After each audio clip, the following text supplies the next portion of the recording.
Alright guys, if you watched the last video, our eBay brake caliper is all cleaned up and ready to install. I was going to do some cleanup on the crush washers because I saw a video that you can actually take them to sandpaper and clean them all up. Started doing that and I thought, these crush washers seem fine.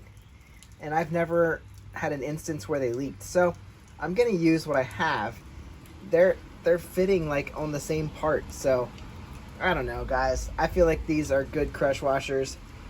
They're like indented where the brake line will go, and that's exactly where the brake line's gonna go.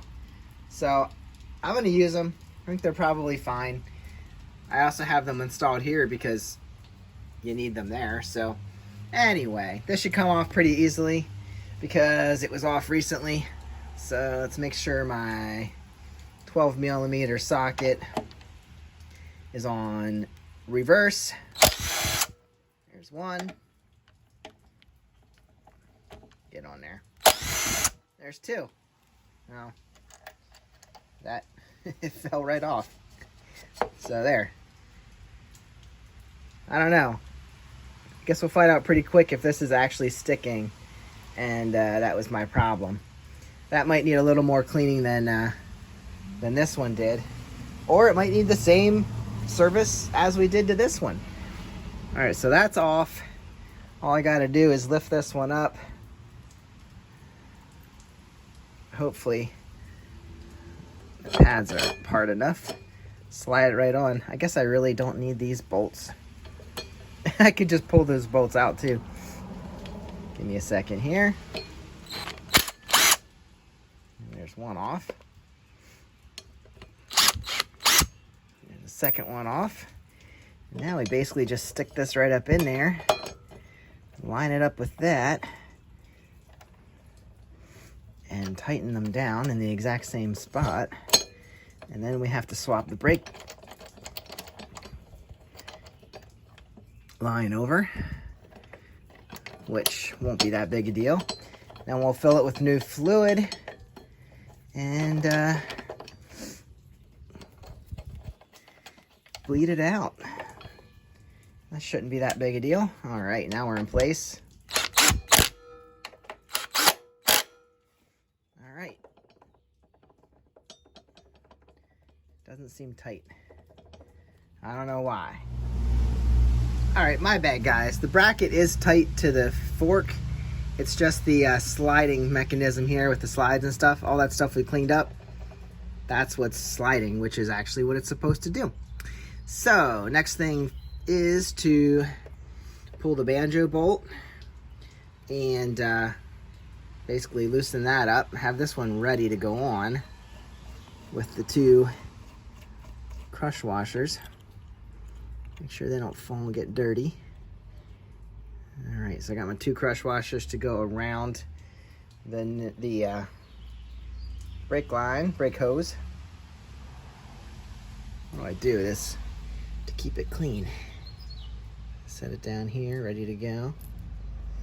And then, oh, I should have cracked this when it was when it was mounted. Well, I have an impact for that. All right, hey, it got light now.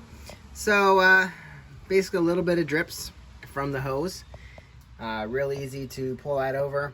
I did just keep the bolt in there and use the same crush washer on top. I installed the lower crush washer from this guy. So now there's a crush washer on bottom and top, just as they're supposed to be. And I dropped the other bolt over there onto the caliper that we don't think was working. So now this one's nice and lubed up, ready to go. So now we need to change the brake fluid and bleed it out. So we're up here at the top. If you have a factory brake fluid reservoir, you're probably gonna see what it calls for. DOT4. I know, it's upside down. I'm standing on the other side. And this doesn't look the prettiest, but I don't care. Grab a screwdriver, be careful not to rip these up. You don't want to ruin these threads because you'll never get them off then. So we're gonna open these up and drain out this fluid. All right, guys, I got these open, and be careful because these little screws are easy to lose. I dropped it once. I put it up here so I could show you that you shouldn't lose them. And it fell again, and now it's missing. So I'll find that off camera because you guys don't need to be helping me look. Actually, maybe I'll turn this. No, this is where I want it. I want this level as possible. So anyway, carefully lift that off. Set that aside with both of your screws because I'm sure you didn't lose them twice. And then here is a cover. And then underneath that, it's going to be your diaphragm, which, ooh, this is dark and dirty. That's probably not good. Yeah, look at that. We're going to clean that up too. But for right now, oh, I don't want to set this somewhere that it's going to make a mess. Should have something ready for this. Yeah, we're going to suck that out with a turkey baster. Oh, I'm dripping it on my tank. Okay. Pay attention. All right, so we're going to set this over here. And I'm going to clean that off and get back to you.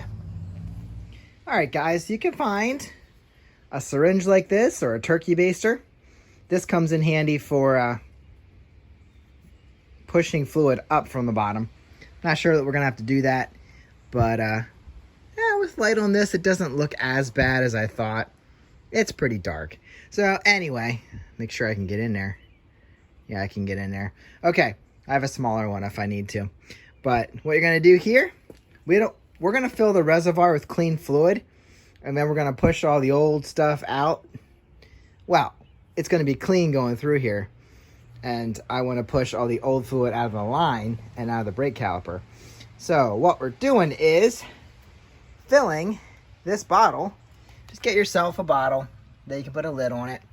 And start sucking the old fluid out of the master cylinder. Yeah, this doesn't exactly fit in there. I'll have to use the old one. But you get the idea. Suck all that old junk out, and we'll put new stuff in. Alright, so I got down in there and sucked all that I could out. I'm going to have to clean out the junk in the bottom. I used this smaller syringe. I get these at Tractor Supply Company if you have those in your local area. Can't really. There you go. I'm sure you can order them online. So I sucked out all that the syringe will let me get. Now we're just going to have to clean that up with a I don't know, a rag or a paper towel that's not going to leave a bunch of residue in there. So let's soak that up. Make sure we have a clean reservoir before we put the new fluid in. There you go.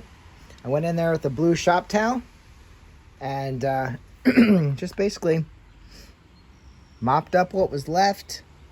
Now, it's really clean, actually. It's not in bad shape at all. Usually I'm doing one of these. It's nasty. So I'm going to get in the little corners yet.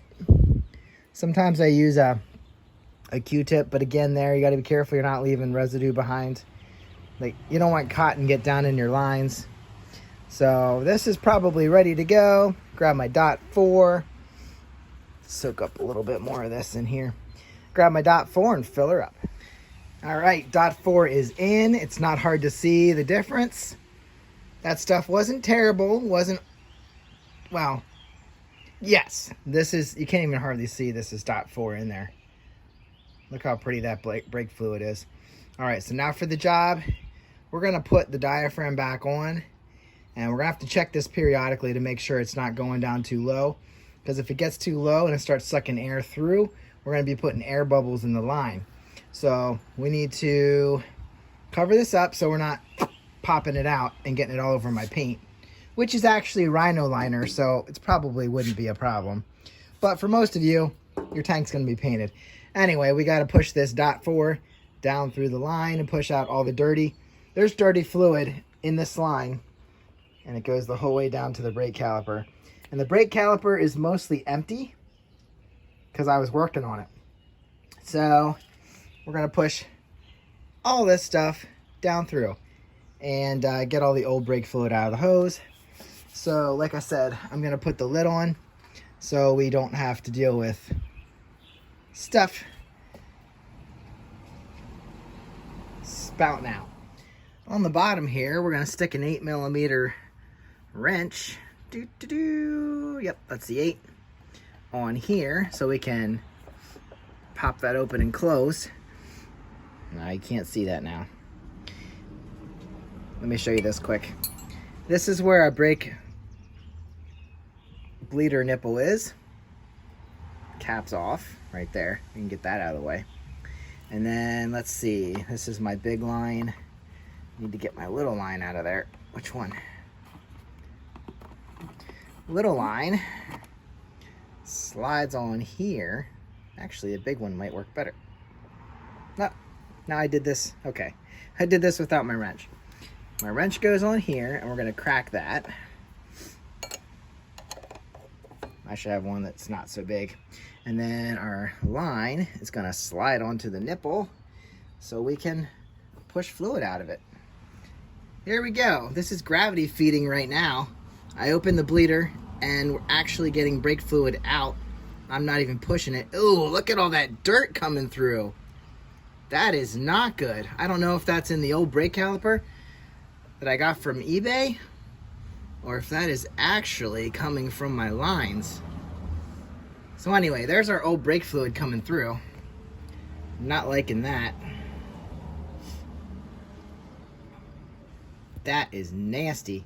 So my brake caliper is cracked open, and we're getting junk through it. All right, so this is kind of a stretch. I need to push the brake. Uh-oh. Oh no. Now we're making a mess. This bigger line was a bad idea. That did not stay on there. Okay. Well, that's good to know. Okay. Yeah, I might have to change the brake line. Something that'll fit on there better and more snug. Ugh. Okay. Okay, guys. So, update here. I got my smaller hose here, and what's actually working is good. I want there to be fluid here so we don't get air sucked back into the system. So what I did, pumped up the handle a couple times and held it fast, opened the bleeder valve, pushed fluid out. You can see all this fluid has come through. That's all fluid from the brake lines. And I don't know how much is actually going to get pushed through here, but I do know, let's look up there, that we need to top off the reservoir. See, we're about half full, so we pushed about half of that through. So I'm going to top that off, cap it off again, pump this up about 4 times. Now it is getting firm, so I know we actually have fluid the whole way down through the system. Pump that up about 5 times is all it takes. Hold it down, crack the bleeder, let air and fluid come out. As long as what I'm getting out the bottom is clear, I'm happy with that. That tells me that the new fluid has gotten its way down through, and we don't have any old fluid left.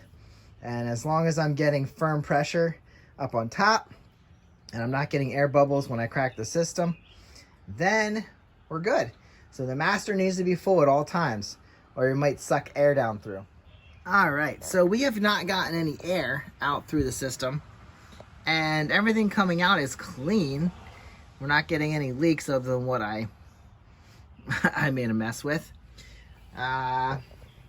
Every time this pumps up, it pumps up really quick.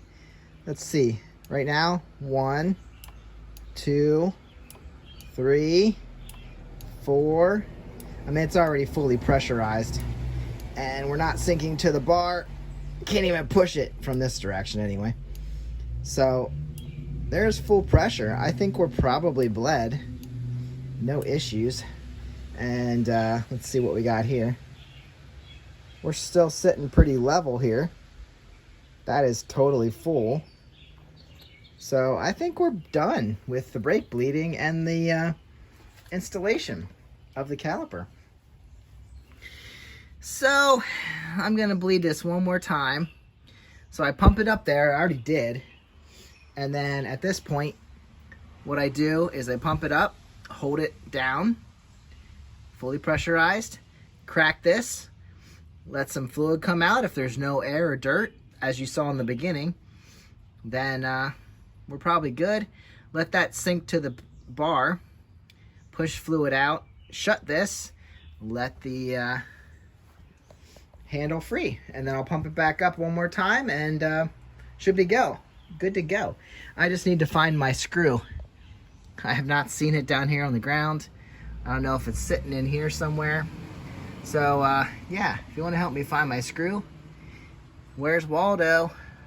Where's my screw? I'll find that, and then this should be done. The only other thing I need to look at, this tire went flat. I filled it up before my last ride, and we're flat again. So I need to figure out why my tire's flat. And the clutch needs adjusted. So 2 minor things. I mean, that's a major thing, but need to figure out why the tire went flat. Maybe it's a valve stem like on the moped. Maybe the valve stem's junk. Well, the valve stem looks pretty good. I gotta figure out why the tire's not holding air for an extended period of time. So that'll probably need to come off. Maybe we can just rebeat it. Figure that out. I'll see if there's any, I can't imagine there's anything stuck in it. But that's for another video. If you like this video, if you want to see more stuff on the 90, what is this? Is this another Honda? 94 Honda Magna. Then we'll be riding this as soon as I get all the bugs worked out and figure out why the tire's flat. So follow along. I'll catch you on the next one. Have a great day. Even though it's wet, get out and ride.